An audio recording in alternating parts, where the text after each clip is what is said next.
नमस्कार। Parashar micro measurement के knowledge centre के अंदर आपका स्वागत है।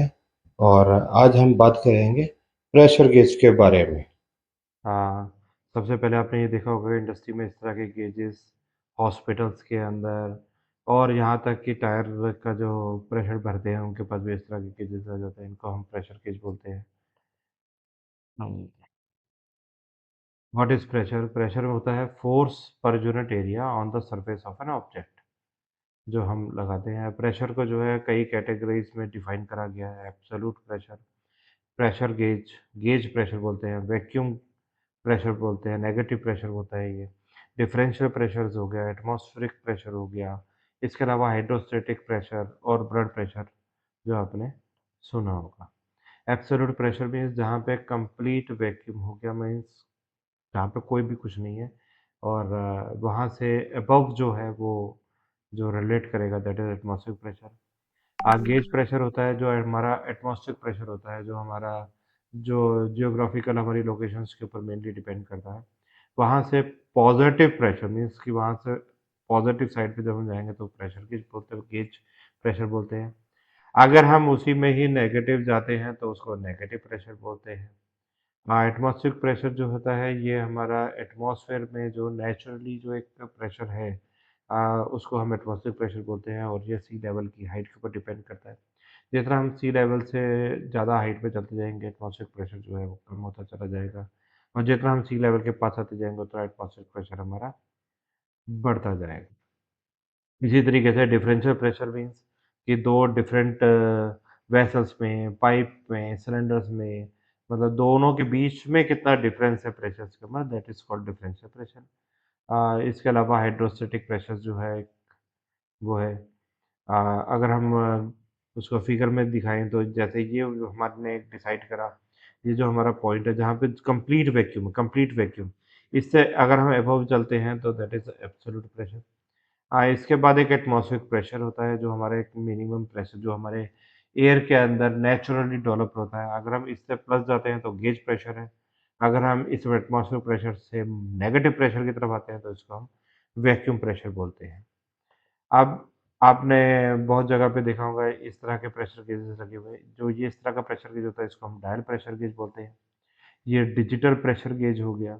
ये इस तरह के जो डिवाइस लगे हैं उनको प्रेशर ट्रांसड्यूसर बोलते हैं। ये बैरोमीटर्स है जो एटमॉस्फेरिक प्रेशर को मेजर करने के लिए होता है। This is called pressure transmitters. अगर हम यूनिट्स की बात करें प्रेशर की तो जो एसआई यूनिट है प्रेशर का वो है पास्कल। तो इसका मतलब हो गया कि 1 न्यूटन का जो फोर्स है वो 1 स्क्वायर मीटर्स के ऊपर जो हम अप्लाई करते हैं तो that is equal to 1 pascal. Other जो कॉमन यूनिट प्रेशर्स के लिए जो है वो है बार, जो हम इंडस्ट्रीज के अंदर या हम टेलीविजन में भी जो हम यूज़ करेंगे वो हम मोस्टली बार में ही करेंगे। 1 bar is equal to atmos जो है अप्रॉक्सीमेट 1 एटमॉस्फेरिक प्रेशर होता है। एटमॉस्फेरिक प्रेशर जो होता है ये हमारा डिपेंड करता है सी लेवल्स के ऊपर ही, मतलब it's based on sea level के। हम सी लेवल से जिस तरह हमने पहले बताया कि जितना ऊपर जाएंगे उतना जो है एटमॉस्फेरिक प्रेशर कम होता चला जाएगा, जितना हम सी लेवल के पास आएंगे उतना बढ़ता जाएगा। उसके अलावा जो हमारी कॉमन जो यूनिट है पीएसआई, पाउंड पर स्क्वायर इंच, जिसको लोग पाउंड्स में ही बोलते हैं, कितने पाउंड्स है। टायर में जब हवा डलवाते हैं तो हम बोलते हैं 35 पाउंड, 38 पाउंड, 40 पाउंड इतनी हवा डाल दो। तो बेसिकली पाउंड पर स्क्वायर इंच है। यूएस में ये बहुत ज़्यादा यूज़ करी जाती है।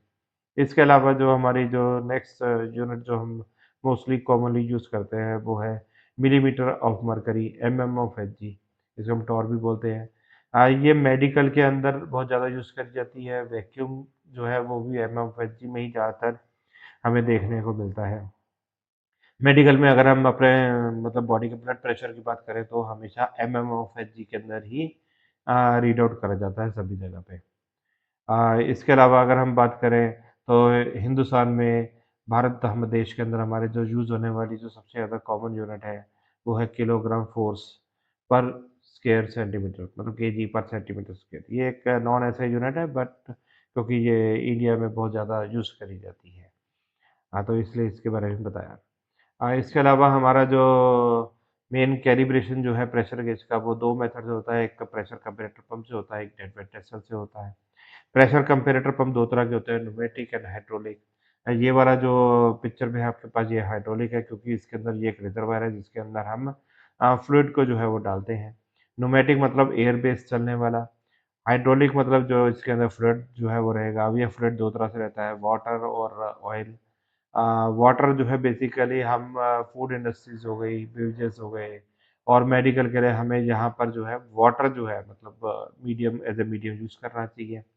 और जो हाइड्रोलिक्स है वो हम हाई प्रेशर्स के लिए जनरली वो यूज़ करते हैं। इसके अलावा जो हमारा ये कम जो है डेडवेट टेस्टर्स है, डेडवेट टेस्टर में भी हम बेसिकली जो डेड वेट जो मास है, मतलब इन मास को हम इधर पुट अप करते हैं वन बाय वन करके, तो जिस तरह से मास की वैल्यू बढ़ती जाती है, यहाँ पे हमें प्रेशर जो है वो राइज होता रहता है। डेड वेट टेस्टर जो है इनको मतलब साइट कैलिब्रेशन के लिए, जो मोबाइल कैलिब्रेशन के लिए वो रिकमेंड नहीं करा जाता, क्योंकि जो मास वैल्यू है ये हमारी ग्रेविटी के ऊपर में डिपेंड करता है, तो लोकेशन चेंज होने से जो ग्रेविटी का वैल्यू चेंज हो जाता है, और इस तरीके से इनको रिकमेंड नहीं करा जाता। अब हम प्रेशर गेज के ऊपर आते हैं। प्रेशर गेज बेसिकली जो डिज़ाइन करा जाता है, जो डायल प्रेशर गेज होता है, उसमें बेसिकली यहाँ पे एक ट्यूब है, ट्यूब से ये जो है एक बटन ट्यूब के ऊपर जाके कनेक्ट होता है। जब हम यहाँ से प्रेशर डालते हैं तो प्रेशर जो है वो यहाँ से लिक्विड जो यहाँ से होते हुए इधर आके बटन ट्यूब पे स्ट्राइक करता है। अब यहाँ पर जो बटन ट्यूब जो होती है वो थोड़ी सी इलास्टिक होती है। अब इलास्टिकनेस होने के कारण का जैसे प्रेशर राइज होता है, तो ये बटन ट्यूब जो है इसका इलॉन्गेशन स्टार्ट हो जाता है। जैसे इलॉन्गेशन स्टार्ट होता है तो ये पॉइंटर और गियर मैकेनिज्म के थ्रू इस निडल के साथ कनेक्टेड होता है, और जैसे जैसे ये प्रेशर बढ़ता जाएगा निडल्स का क्लॉकवाइज और एंटी क्लॉकवाइज मूवमेंट होता रहेगा। इस मैकेनिज्म के थ्रू जो है उसको डायल को डिज़ाइन करा जाता है, जिसके थ्रू हम प्रेशर गेज को रीड आउट करते हैं। अगर हम डिजिटल प्रेशर गेज की बात करें तो सिमिलरली यहाँ से जब प्रेशर इंसर्ट होता है, तो यहाँ पर एक एलवीडीटी लगा होता है जिसके थ्रू जो वो मिली वोल्टेज या मिली एम्पियर्स के अंदर जो है सिग्नल्स को कन्वर्ट करता है, और जो डिजिटल डिस्प्ले है वो उसी मिली वोल्टेज और मिली एम्पियर को डिजिटली डिस्प्ले में कन्वर्ट करके हमें रिजल्ट शो करता है। अब हम बात करें कुछ इंपॉर्टेंट पॉइंट्स जो हमें कैलिब्रेशंस के टाइम पे ध्यान रखना है बिफोर कैलिब्रेशन। तो सबसे पहले तो हमें डीयूसी की डिटेल्स जो है वो हमें नोट डाउन करनी चाहिए, हमें समझना चाहिए। आ, इसका मतलब है कि मतलब जैसे उसके range, least count, make, manufacturing serial number, ये सब हमें पहले नोट डाउन कर लेना चाहिए। देन उस डीयूसी के कैलिब्रेट करने के लिए हमें कौन से मीडियम की रिक्वायरमेंट है, मतलब उसमें न्यूमेटिक से करेंगे, हाइड्रोलिक में करेंगे, वाटर यूज़ होगा, ऑयल यूज़ होगा, हमें इसके बारे में जानकारी लेनी है। देन उसकी ही तरह बेसिस के ऊपर हमें मास्टर गेज का सिलेक्शन करना है। ठीक है, एक्यूरेसी हमें पता होना चाहिए, अपने मास्टर गेज का रेंज पता होना चाहिए। मास्टर गेज का रेंज जो है वो डीयूसी की रेंज से कम नहीं होना चाहिए, उससे इक्वल या उससे ज़्यादा का ही होना चाहिए, और इतना ज़्यादा भी नहीं होना चाहिए कि उसमें बहुत ज़्यादा डिफरेंस हो। दूसरा इसका जो एक मास्टर गेज का जो एक्यूरेसी है, हमें कोशिश करनी है कि वो डीयूसी की एक्यूरेसी से 10 टाइम्स बेटर एक्यूरेसी का मास्टर गेज ही हमें चूज़ करना है। इसके साथ हमें फिर कौन-कौन से पॉइंट्स फुल स्केल के ऊपर कैलकुलेट करने हैं डीयूसी के बारे में हमें पता होना चाहिए। और इसके अलावा मास्टर गेज जो हम यूज़ कर रहे हैं उसका कैलिब्रेशन स्टेटस हमें पता होना चाहिए, और उसकी फंक्शनिंग प्रॉपर चल रही है कि नहीं चल रही है ये हमें पता होना चाहिए। अब बात करते हैं हम एनवायरमेंटल कंडीशंस के लिए, तो जब हम न्यूमेटिक या हाइड्रोलिक प्रेशर मेजरमेंट कर रहे हैं तो वहाँ पे जो रिक्वायरमेंट है एज़ पर स्टैंडर्ड वो 18 से 28 डिग्री सेंटीग्रेड की है। और जो प्रेफ़रेबली जो कैलिब्रेशन के लिए जो रिकमेंडेड होता है अच्छी लैब्स के लिए, वो 23 प्लस माइनस 2 डिग्री हमें मेंटेन करना चाहिए। और जो टेम्परेचर का जो वेरिएशन है ड्यूरिंग कैलिब्रेशन वो 1 डिग्री सेंटीग्रेड से ज़्यादा नहीं होना चाहिए। सिमिलरली अगर हम वैक्यूम गेज की बात करें, तो वैक्यूम गेज में वो 20 से 26 डिग्री के बीच के अंदर हमें करना चाहिए, और इसमें भी हमारा जो प्रेफ़र है, वो 23 से लेके 2 डिग्री के बीच में ही होना चाहिए, और यहाँ पर हमारा जो टेम्परेचर रेंज है वो भी 1 डिग्री सेंटीग्रेड से ज़्यादा वेरिएशन नहीं होना चाहिए। एकॉस्टिक लेवल जो लैब के अंदर मेंटेन करना है आपने, वो 60 डीबीए या उससे बेटर ही होना चाहिए। देन हमारा जो इल्यूमिनेशन मतलब लक्स लाइट इंटेंसिटी जो है, हमारा इल्यूमिनेशन जो है वो 250 से 500 लक्स हमारा वर्किंग टेबल के ऊपर होना चाहिए। दूसरा हमारा अगर वो जो गेजेस हैं, चाहे वो डायल गेज मतलब डीयूसी हो या हमारा जो मास्टर गेज है, अगर वो इलेक्ट्रॉनिकली यूजेबल है, मतलब उसको बिजली के साथ कनेक्ट करके ही हम उसमें से रीड आउट लेते हैं या किसी भी तरीके से, वो हमारे को जैसे पंप भी हमारा कई इलेक्ट्रॉनिक पंप आते हैं, तो जो अगर वो इलेक्ट्रिसिटी के साथ लगे हुए हैं तो वहाँ पे हमारे वोल्टेज रेगुलेशन भी रिक्वायरमेंट है, तो वो 2% से बेटर होना चाहिए और फ्रीक्वेंसी का वेरिएशन हमारा 2.5 हर्ट्ज से ज़्यादा मतलब पुअर नहीं होना चाहिए, उससे बेटर कंडीशंस के ऊपर ही होना चाहिए। अगर हम बात करते हैं स्टैंडर्ड हमें कौन सा फॉलो करना है, तो प्रेशर गेज की कैलिब्रेशन करने के लिए हमें DKD R61 जो जर्मन स्टैंडर्ड है, हमें ये फॉलो करना है। यूरोमेट का जो स्टैंडर्ड है CG17, ये हमारा मैनोमीटर्स के लिए यूज़ करा जाता है हर तरह के। इसके अलावा जो इंडियन स्टैंडर्ड है IS 3624, ये बेसिकली अगर हम बात करते हैं तो ये मैन्युफैक्चरिंग स्पेसिफिकेशन की तरफ ज़्यादा कोरिलेट करता है। टेस्टिंग और कैलिब्रेशन के लिए इसमें बहुत ही पॉइंट्स को कवर करा गया है। अगर अब हम बात करते हैं कि कैलिब्रेशन शुरू करने से पहले हमें क्या-क्या चीज़ों का ध्यान रखना चाहिए। तो सबसे पहले हमें जो डीयूसी है वो मतलब फिज़िकली डैमेज तो नहीं है, हमें वो चीज़ चेक करनी चाहिए। उसका ज़ीरो सेटिंग तो डिस्टर्ब नहीं है, उसमें कोई एडजस्टमेंट की रिक्वायरमेंट तो नहीं है, हमें ये चीज़ चेक करनी है। अगर उसका ज़ीरो सेटिंग डिस्टर्ब है, तो कस्टमर को एक बार पहले बता दें, क्योंकि उसके थ्रू ऐसा भी हो सकता है कि उसने जो लास्ट जो यूज़ करा है वो बहुत टाइम से अगर इसी सेटिंग के ऊपर ही कर रहे हैं, तो उन्होंने बहुत सारे रिज़ल्ट जो है वो गलत लिए होंगे, तो कितना वेरिएशन आ सकता है, उससे उनकी क्वालिटी पे कितना इफ़ेक्ट पड़ सकता है, ये उनको पता होना चाहिए। इसलिए ज़ीरो सेटिंग जो है इसके बारे में हम कस्टमर को पहले इन्फॉर्म कर देना चाहिए। देन हमें डीयूसी और मास्टर गेज जो है उसको कंपैरेटर पंप के ऊपर कनेक्ट करना है। कनेक्ट करने के बाद हमें पंप के अंदर जो है सबसे पहले प्रेशर जनरेट करना है। हमें पंप के अंदर थोड़ा प्रेशर जनरेट करके देखना चाहिए कि कहीं लीकेज तो नहीं है और क्या वो पंप जो है वो मतलब फुल रेंज तक जो है जितनी हमारी की रिक्वायरमेंट है वहाँ तक प्रेशर जनरेट कर भी पा रहा है कि नहीं कर पा रहा। इसके बाद हमें DKD R61 में हिसाब से कैलिब्रेशन पॉइंट और उनके सीक्वेंस के बारे में हमें चेक करना चाहिए। अब हम बात करते हैं इसके DKD स्टैंडर्ड में जो हमारा सीक्वेंस और प्रेशर गेज की एक्यूरेसी को लेके जो हमारे नंबर ऑफ पॉइंट्स मेजरमेंट्स इस तरह से जो हमने लेना है उसके बारे में डिटेल है। अगर हम बात करें तो सबसे पहले हमारा 0.1% या उससे बेटर एक्यूरेसी का अगर प्रेशर गेज है, तो उसके लिए हमें फुल रेंज में मतलब अगर मान लेते हैं 0 से 100 बार तक का है, तो एक वैल्यू 0 हो गई, सेकंड वैल्यू 100 हो गई, सब लोएस्ट, हाईएस्ट। बीच में अब हमें 7 पॉइंट सेलेक्ट करना है, टोटल हमारे हो जाएँगे 9 पॉइंट। इस तरीके से हमें 9 पॉइंट जो है वो सेलेक्ट करने हैं। देन हमारी जो नंबर ऑफ प्री लोडिंग रहेंगी वो 3 रहेंगी। प्री लोडिंग मीन्स कि जो गेज है उसको माउंट करने के बाद हम पहले उसको फुल रेंज पे लेके जाएँगे। देन इधर के हिसाब से हम उसको मतलब जो वेटिंग टाइम है उसका अपर लिमिट के बाद 2 मिनट का है तो वी होल्ड फॉर 2 मिनट्स।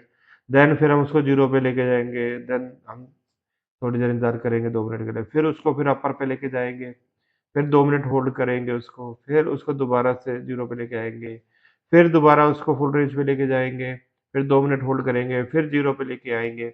इस तरीके से हमारी 3 प्री लोडिंग्स होंगी। अब 3 प्री लोडिंग्स लेने के बाद हम कैलिब्रेशन जब स्टार्ट करेंगे तो हमें इस एक्यूरेसी के लिए 2 बार अप, 2 बार डाउन साइड में रीडिंग्स लेनी है और हमारा लोड जो चेंजिंग टाइम जो है और जो हमारा जो वेटिंग टाइम जो है वो हमारा अप्रॉक्सिमेट 30 के अप्रॉक्स होना चाहिए, 30 सेकंड्स। सिमिलरली अगर हम 0.1 से 0.6% की एक्यूरेसी के लिए बात करते हैं तो यहाँ पे भी हमारे नंबर ऑफ पॉइंट्स 3 ही रहेंगे फुल रेंज के ऊपर जो हमें सेलेक्ट करने हैं। बट यहाँ हमारी प्री लोडिंग 2 हो जाएँगी और यहाँ पे नंबर ऑफ रीडिंग में 2 अप हो जाएगा और 1 डाउन हो जाएगा। अगर गेज 0.6% या उससे पुअर एक्यूरेसी का है, तब हमारे को नंबर ऑफ पॉइंट्स जो है 5 सेलेक्ट करने हैं और नंबर ऑफ प्री लोडिंग्स हमारे पास 1 ही रह जाएँगी और यहाँ पे हमें 1 अप और 1 डाउन इस तरीके से हमें जो है नंबर ऑफ मेज़रमेंट और सीक्वेंस को सेलेक्ट करना है। इसी तरीके से हम सभी चीज़ें नोट करेंगे। आओ हम देखते हैं प्रैक्टिकल डेमोंस्ट्रेशन, जिसके थ्रू हम आपको प्रैक्टिकली दिखाएँगे कि उसमें क्या-क्या चीज़ें पॉइंट्स हमें कंसीडर करने हैं। ये हमने अपना कंपैरेटर पंप का सेटअप लगा दिया है और ये हमारा एक डीयूसी गेज है जो हमने माउंट करा है। दूसरी तरफ हमने अपना मास्टर गेज को माउंट करा है। और अब हम इसके अंदर जो है, जो हमारा रिजर्वायर जो है, इसके अंदर हम वाटर का फिलिंग करेंगे, डिस्टिल वाटर का।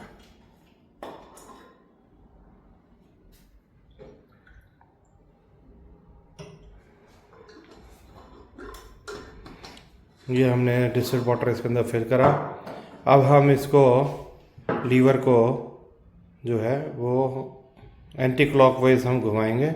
एंटी क्लॉकवाइज घुमाने से क्या होगा कि जो हमारा जो ये सिलेंडर है, इसमें पिस्टन आउटर साइड में आएगा, और जो हमने वाटर इसमें जो डाला है रिजर्वायर में, ये हमारा इस सिलेंडर के अंदर फिल हो जाएगा। अब पूरा करने के बाद हम इसको क्लॉकवाइज घुमाएंगे। अब इसके अंदर आप देखेंगे, अगर इसके अंदर कोई एयर बबल्स हमारे हैं तो वो हमारे बाहर आने शुरू हो जाएंगे। तो इस तरीके से हमें ये प्रोसेस जो है वो 2 या 3 बार हमें करना है। हमें तब तक ये करते रहना है जब तक हमारे एयर बबल्स जो हैं वो कम्प्लीटली इसमें से रिमूव ना हो जाए।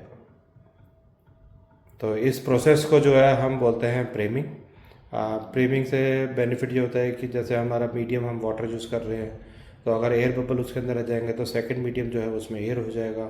तो due to difference in density of air and water, तो जो वाटर जो हमारा मेन रिजर्वायर के अंदर है, वो एयर के ऊपर भी कुछ प्रेशर जो है वो एग्जर्ट करेगा, जो हमारे को प्रेशर ड्रॉप इसके अंदर जो है वो नज़र आएगा, फ्लक्चुएशन नज़र आएगा इसमें। इसलिए हम प्रेमिंग का प्रोसेस करते हैं।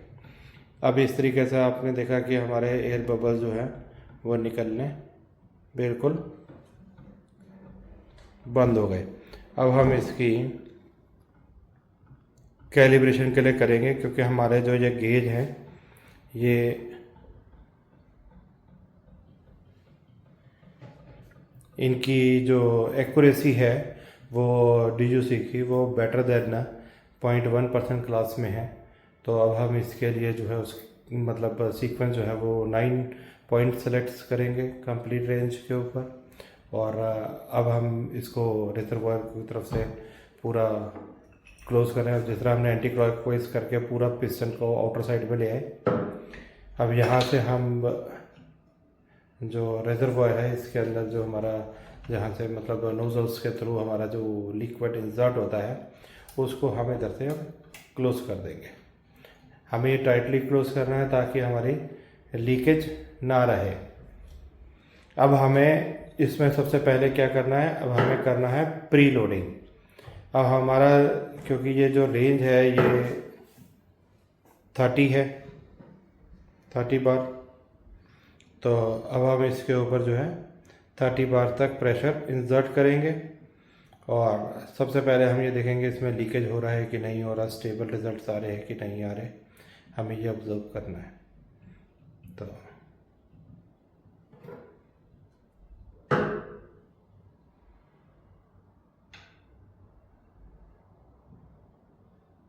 हम 30 बार तक जाएंगे। हम 29 बार समथिंग तक प्रेशर इंसर्ट करेंगे डायरेक्टली इस लीवर से।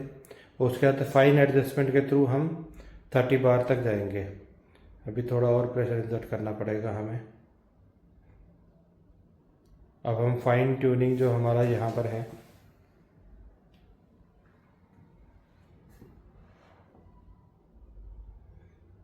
इसके थ्रू हम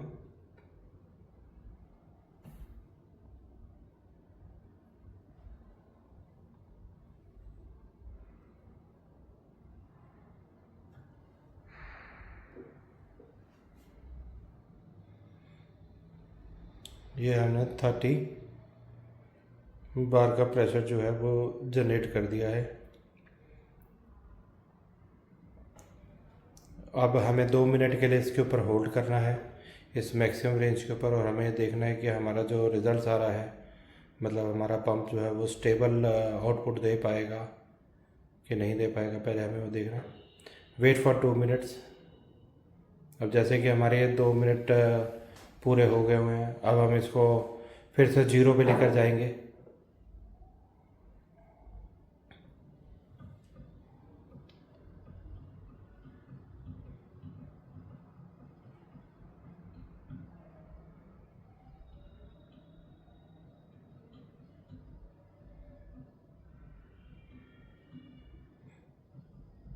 अब 0 पे ला के हमने फिर से जो है इसको होल्ड करना है फॉर 2 मिनट्स, और फिर दोबारा हम इसको फिर हायर रेंज के ऊपर लेकर जाएंगे 30 बार तक, क्योंकि ये हमारा 0.1% एक्यूरेसी से बेटर है गेज दोनों ही।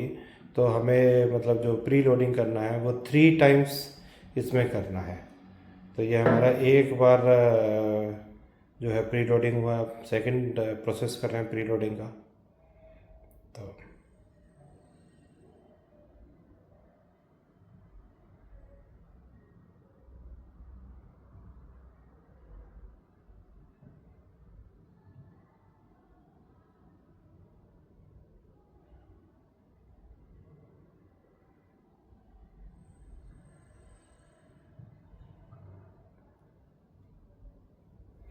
अब हम फिर से 2 मिनट हम वेट करेंगे इसी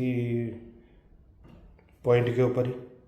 अब ये हमारे 2 मिनट फिर हो गए। अब हम फिर इसको जो है एंटी क्लॉकवाइज लीवर को मूव करेंगे, लो प्रेशर को डिक्रीज़ करेंगे। ये हमारा सेकंड टाइम प्री लोडिंग हो गया।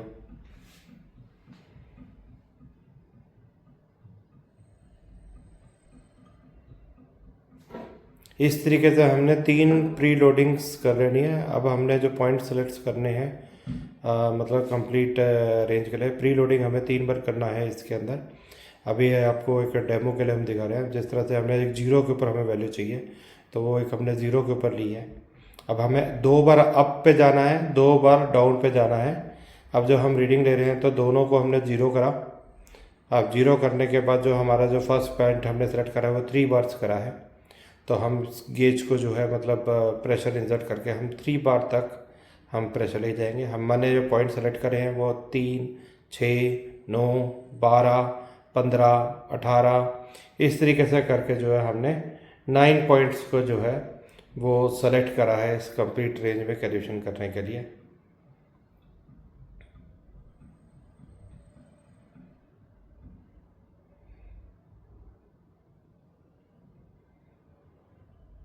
इस चीज़ का आपने ध्यान रखना है कि एक पॉइंट से जब आप दूसरे पॉइंट के लिए जब आप मूव कर रहे हैं, मतलब एक पॉइंट से दूसरे पॉइंट के लिए आप जो है प्रेशर को वो इंक्रीज़ कर रहे हैं या डिक्रीज़ कर रहे हैं, तो उस सिचुएशन पे आपको बहुत ज़्यादा फास्टली जो है वो मूव नहीं करना है।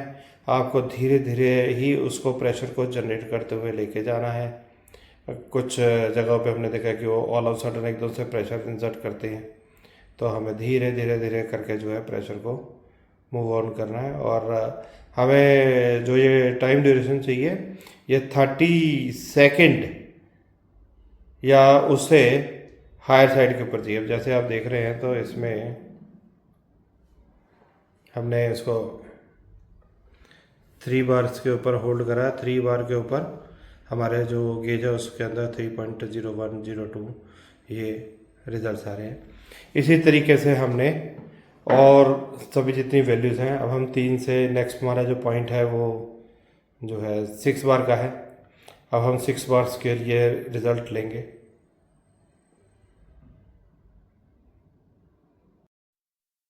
अगर आपको ये वीडियो अच्छी लगी तो इसको लाइक करें, शेयर करें और सब्सक्राइब करें हमारे इस चैनल को।